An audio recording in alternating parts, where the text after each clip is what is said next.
Alright, so how y'all doing, boys? Hope you're doing well now. In today's video, of course, continuing on with the theme of the Holy Relic Escanor showcases, wanted to use him alongside Gotha, and I didn't really have any other teams in mind. I mean, once again, when choosing a unit for him to run with, whether that's the Meliodas or the Festival King, you typically want to use Meliodas. I mean, him having the double single target card works so well with him. We have the King in the back, of course, just for CC purposes.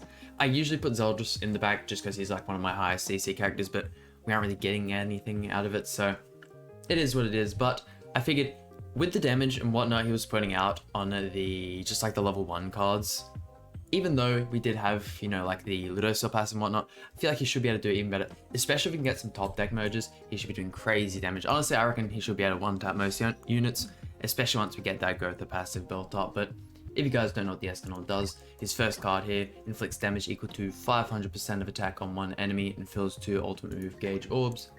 The second card removes buffs from enemy and inflicts damage equal to 300% of attack, applies to ignite effects for 4 turns. The ultimate inflicts damage equal to 1206% of attack on one enemy, to of course have the 6/6. The passive removes buffs and debuffs from himself and becomes immune to such effects when the hero's ultimate move gauge orb is completely filled. And last but not least, the Holy Relic increases attack by the value equal to 50% of the hero's defense at the start of battle. So of course we are running him. I do have him on a attack crit set, just in case he does manage to crit. We are using the one as an association. He's on a HP defense set, but I don't know, the rolls are fairly decent. Of course, they could be just a little bit better, but it is what it is. And jumping over to the closet, not an awful lot of investment, but we at least have 5 out of 5 for all of these costumes. But this is the team we're using today, and let's jump right into it. Here we go, and our first opponent, and I honestly just really wish we had the Skadi release this week. Also, I do not know how we're going to go tanking this. If we can manage to tank through all of King's attacks, we should be alright, but I know with what happened last week, I mean, granted it could do what it did before when Festival Meliodas released. We had the update day changed to where I am. It's Thursday, and although that does mean, I mean, we are pretty much guaranteed to get Skadi next week, but it's an extra 2 days behind. Like, I don't know why they didn't just put her in this week's update, but I don't know. Once again, it is what it is. Can Escanor survive? Oh, perfect. I mean, we haven't got a whole bunch of health, and we're probably going to end up losing this one regardless, especially depending on who he has in the back. This could be absolutely devastating for us, but if we get some nice lifesteal off this king here, we should be pretty much good to go. We'll see how it goes, but go for the Cruel Sun. Hopefully that can just break the King's Shield. Obviously it doesn't remove the King's Shield because it's a grey buff, but let's see with the Elegant Blow how much we're gonna... Are you for real? He actually managed to tank that well with the King's Shield? Hey yo, my boy Escanor looking even less impressive than he was with the level 1 cards. I mean, granted, that was a really strong shield with the fact that he used the card beforehand and it was a level 3. I was expecting just a little bit more from him there, to be honest. I mean, granted, Escanor is over 2 years old now, and King is pretty much one of the new greatest things in the game. Like, easily the best character tied with Meliodas. I always say it's up to you, whoever you want to put first, but I mean, easily going to be able to proc the revive on Elizabeth there. I'm just throwing out the extra melee card just to get extra buff there. Actually, perfect. We should be able to proc the evasion. Will melee still be able to kill here? Just shy. I mean, that is alright. He's going to pop the shield and do his stance and the Breath of Bless anyways, but at least she's close to having that proc. This full mono blue Archangel team I always find so goddamn annoying, but getting the extra rank up there for melee, the second he drops that shield and we can just go full ham, melee's just going to clean up. It is what it is, and like, he was just so well designed, and honestly, one of the funnest units in the game. Like, it's such a big jump in power creep, but like, he also doesn't completely break the game. Like, you can still easily run teams without him and King and still get away with it. Starting the Meliodas there, definitely not what we wanted to have happen. Gonna get the Elizabeth ultimate up as well. I think I might just go ahead and do this. Just get rid of some cards for the time being. We'll rank up the Meliodas as well for when he's not stunned, but I mean, we don't really have to worry. The second he drops the shield, even with a Tarmiel stance or something along those lines up, even with only 3 buffs, I reckon, especially with level 2 and 3 cards, Meliodas should just be able to wipe up here. I mean, we are supposed to be showcasing Escanor, but with how the card draws looking, there is just no way we don't throw out these melee cards. Looks like he's rushed the Margaret ultimate as well, yeah. I think we're just going to be forced to... do we have to... Gosh, that's a... That's a lot of buffs on him. I mean, I should have more confidence that we can kill here, but... And you know what? It's melee, surely, right? We'll rush the ultimate as well with him. Double crit? Oh, yeah, I mean... Why would I underestimate Meliodas? Like, seriously? Almost 200,000 just off 1-star cards. Like, man is just absolutely absurd what he's capable of doing. And if we could get another Elegant Blow card from Escanor, that should be nice. I feel like we could easily hit, like, maybe around, like, the 300,000 line on, like, Elizabeth or something like that. But perfect, exactly what we wanted.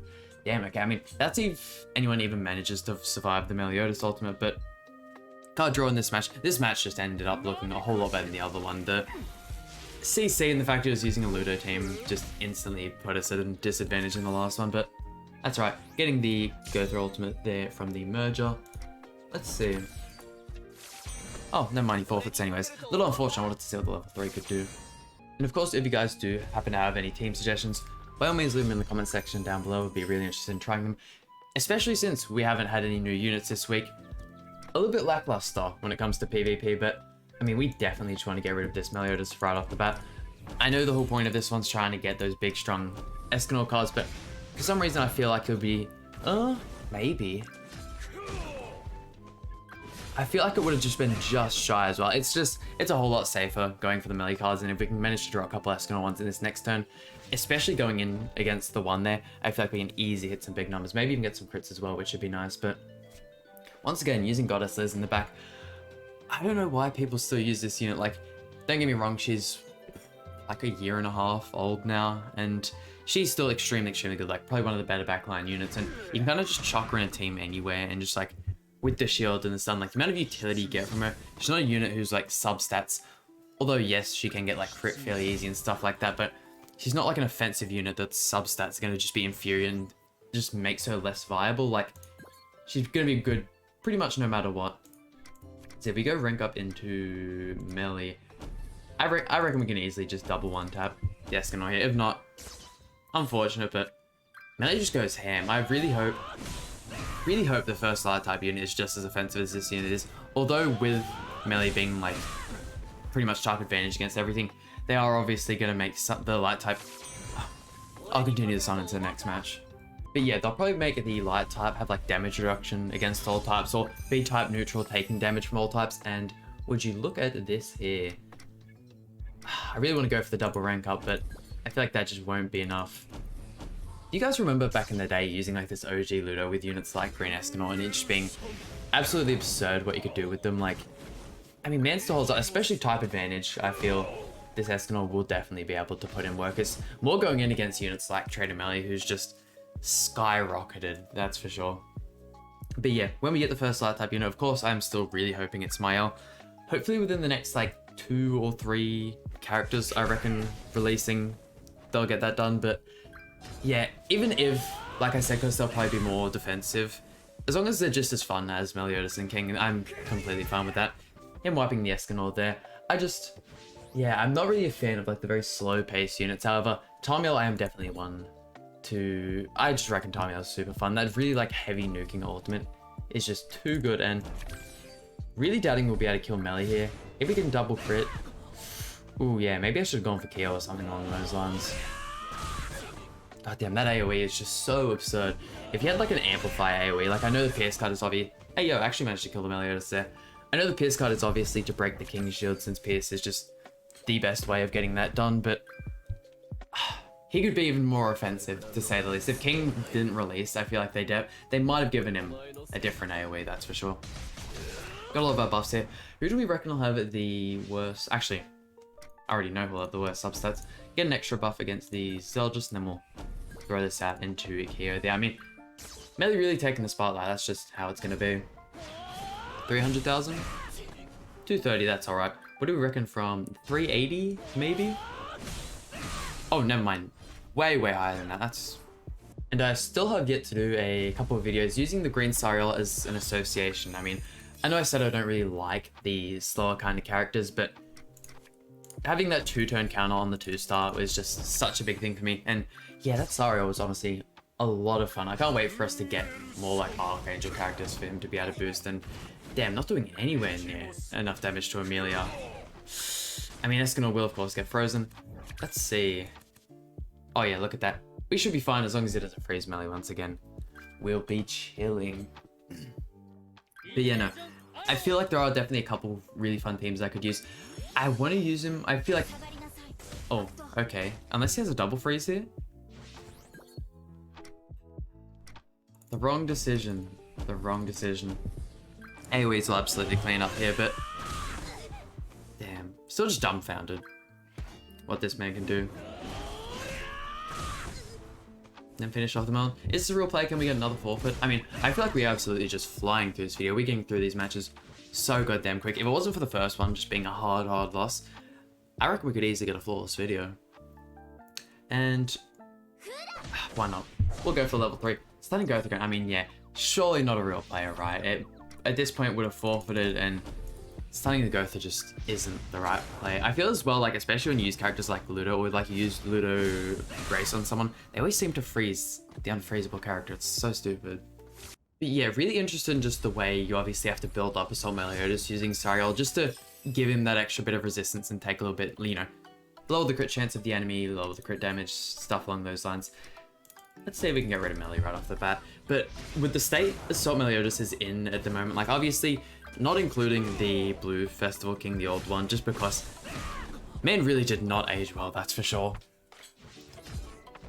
Assault Meliodas is definitely the worst festival. Like, once again, not including King. He just doesn't stand a chance. And the debuff team, like, with how just easily, like, the second Margaret release and you can just cleanse that often, it's... I still find it absurd that they gave her a cleanse on the level 1 card. Like, back at release, let's say just Blue King, for example, his level 1 only cleansed. And now we're having units that, like, give 20% buffs, attack buffs, everything like that. What do I... Can I just get rid of the one? Actually, might go for Elizabeth. Is a little more confident that we can kill Elizabeth just because his... Although the Escanor was probably an attack crit set or something along those lines, getting Elizabeth out of the way is just better. Or at least getting her super low in order to do so.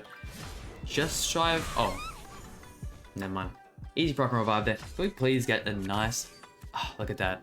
But at the same time, ranking up melee is just so much better. We'll go for the double rank up into Escanor and we'll get a nice clean one tap. I would like to use the Escanor, Gothra, and Kyo as well, but with how much work Melee's been doing, it's... I don't know how well that would have went. Damn, Escanor's still managing to survive that card there. Yeah, look. Unfortunately, not going to be able to go for the play. As long as we break shield, yeah, no. Wait, once again, we're good, we'll be fine. Damn, okay, so the Holy Relic Escanor has definitely been like... I feel like with the Holy Relics that are released, like, and the ones that I haven't got, I've pretty much gotten all of, like, the super necessary ones. Look at all those rank ups, Jesus. I don't know what units I want to go for next. Hopefully within the next week, along with getting Skadi, we will get the ability to just infinitely farm the bird. I'm really looking forward to that. Go ahead and get all the Holy Relics, get a whole bunch of box CC. I've been actually grinding my box CC up a lot as of recent. It's a very slow process, but I'm trying to get it done. There we go, and that just about does it for today's showcase. But yeah, once again, Escanor showcasing super well. I'm not too sure. I really want to use the red Escanor a lot more. Like, I'm really interested, and I really love the Amplify card. Once again, using alongside Meliodas, using those really buff-heavy teams. Super fun. I really wish I had Nanashi built so I could put him in the back and get those extra two, but at the point of... Super Awakening materials are so goddamn hard to get, but I just really don't have any teams in mind for that red Escanor. But that just about does it for today's video. Hope you guys enjoyed. Please hit like button, subscribe. Really means a lot to me, and I'll see you guys for some more Grand Cross content.